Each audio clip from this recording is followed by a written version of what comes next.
last forever. Oz had started tapping his fingers against his knee in an agitated fashion. Tulip, seemingly keen to change the subject, handed me my satchel, which had been hanging from a chair. I didn't mean to look inside, she said, a bit shamefaced. I didn't even realise it wasn't mine until last night, but I couldn't sleep with it in my room, not with that jar inside. It really spooked me. I was glad I wasn't the only one to have felt this, though being reminded of it made me uneasy too. I think he's cursed, I admitted. Tulip shuddered. Crikey, how gripping. Believe me, it's not, I said. My granddad's poorly in hospital, and if he's going to get better, then I've got to return the jar to where it belongs. I explained about Grandad and Professor Hanawati being in Egypt together. My granddad never wanted to bring the jar back to England, but the professor did, and realised too late that it was cursed. Death shall come on swift wings to anyone who disturbs the grave of a pharaoh, Tulip said in a dramatic voice. Is that a proper saying? I asked, because I'd not heard it before. Tulip nodded. Someone found it engraved on the stone very near to Mr. Carter, where Mr. Carter is digging. Mamma told me. It sounded unnervingly close to what had happened to the professor and made me shiver. Oz, meanwhile, was getting impatient. Can we please talk about the jar? He begged. Shirt sleeves rolled up like he was about to start some sort of task. I've inspected it. The stopper is an Anubis head. Its animal form is meant to be that of the jackal, commonly found in the deserts where the dead would have been buried. Tulip winked at me. I should have warned you, Lil. When my brother gets his teeth into a subject, he becomes a walking encyclopedia. Professor Hanawati reckoned it was a canopic jar, I said. Looks like one, Oz agreed. Almost what they put the dead person's lungs and liver and bits and pieces into, Tulip asked, pulling a face. It is, I said, but the jar had a scroll inside, not innards. Can we see? Tulip peered over my shoulder. Open it up, Oz. That jackal head part looks like it's the lid.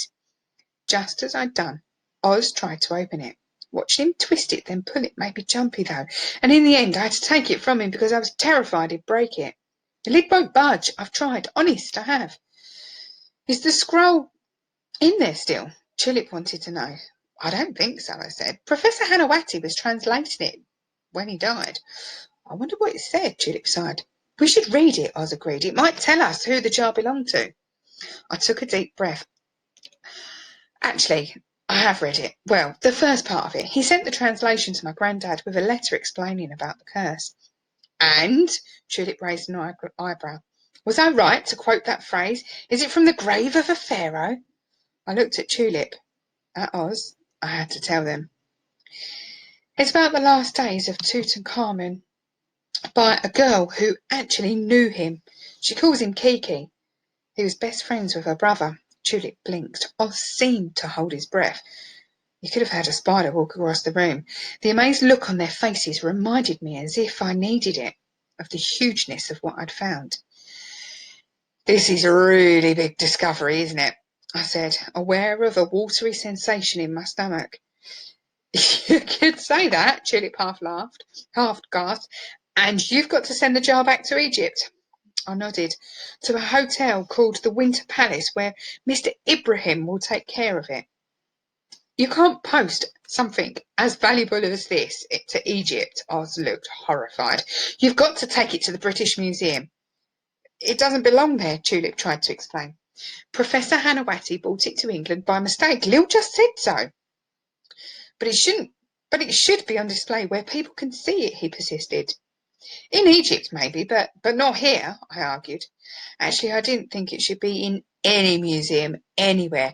That was why it was cursed.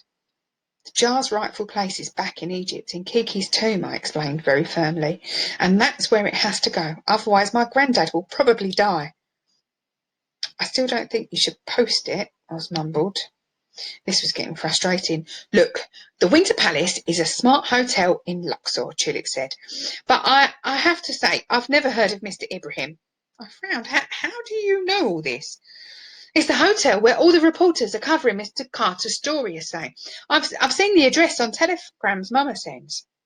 If only your mum was going there now, I sighed. Then we could ask her to take the jar. But Mr. Pemberton's sending another reporter, Oz reminded us. Tulip had a point about Mr. Ibrahim too. We couldn't rely on him to still be working at the Winter Palace. It was over 20 years ago that Grandad was there.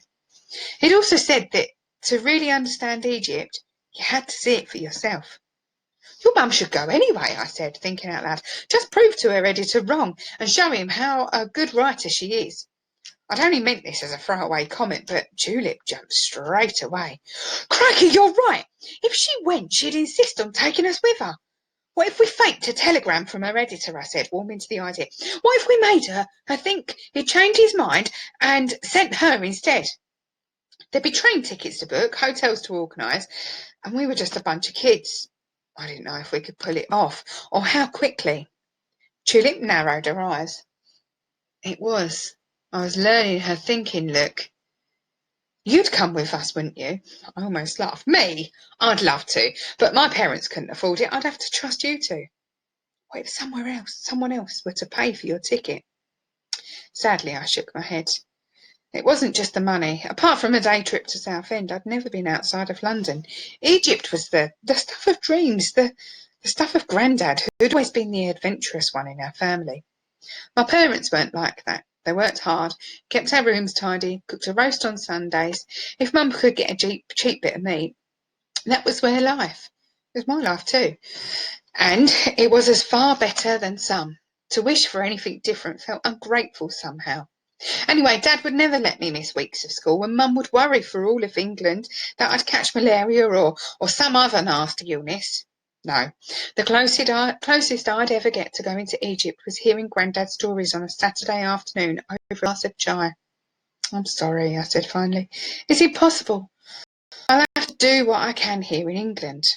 After much debate, I was given the job of sending the telegram that would summon Mrs. Mendoza to Egypt, and I'll pretend to be from the Washington Post and book the tickets, Julep declared. I'll do it on telephone in my best grown-up voice, then fetch them from the travel agent in person. You can do all that? I was amazed. Don't look worried. Mama often asks me to call them for her if she's rushing off somewhere. It's very easy, I promise you. And I bet it was for her. She had a way of just opening her mouth and the right words came out in a proper order. Not to mention the charming, easy smile, so like her mother's, that probably won people over before she'd even spoken. With Julep on board, I began to believe this crazy plan of ours might be possible. All right, I said with a nervous gulp. Let's give it a try.